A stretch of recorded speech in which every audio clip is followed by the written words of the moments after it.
Now it's the latest on the investigation into former President Trump's alleged interference in the 2020 election. Former Vice President Mike Pence has been subpoenaed to testify before the grand jury investigating the allegations. But according to a source familiar with the litigation, Trump is now seeking to block Pence from doing that. For more on this, we're joined by NBC News legal analyst Danny Cevallos. Danny, good morning. This is interesting to me for a couple of reasons. On the one hand, you think former Vice President Mike Pence has a book. He wrote an op-ed in the Wall Street Journal in November of last year, literally going through a timeline of, on this date, the president called me and said this about the election. One, is there anything that he could say in testimony that would be different than what's already in the public record? And two, does President Trump have a case to block his testimony? We are living in the era of witnesses being called before grand juries when we already know everything they've ever talked about. Like you said, there is a Pence book.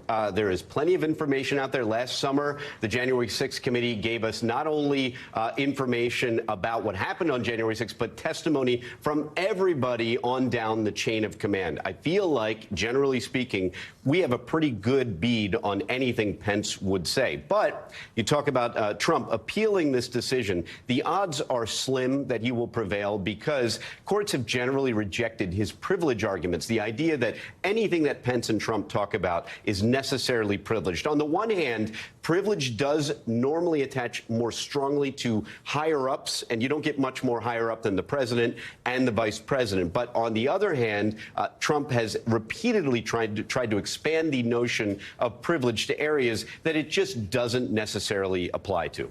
And Danny, if Pence is allowed to testify, I know a source familiar with the matter tells NBC we're not so sure of what the timeline would look like, but what are they hoping to learn? And what do you know of the timeline? Right. Timelines in cases like this is like no other grand jury situation. And since grand juries are secretive, they will probably purposefully keep that information away from us. But it could be as soon as within a week. It really also depends on logistics.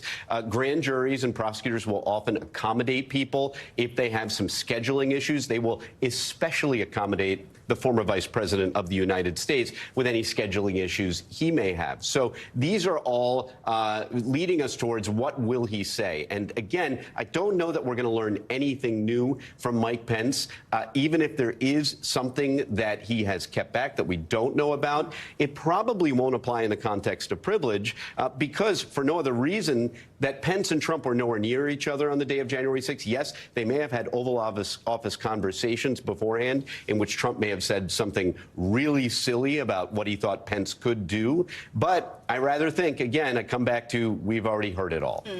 So what's your big takeaway, big thing to watch in terms of the special counsel investigation? Well, number one, the interesting thing about Pence is that he's made a show of fighting this, but not too hard, putting on a symbolic opposition. But now he's not going to fight it much anymore, which signals to me that he is willing to talk. And he may either have nothing interesting to say about Trump, or maybe he doesn't mind too much that whatever he has to say may be damaging to his future opponent. But in terms of the investigation, the January 6th investigation is something that I keep coming back to this.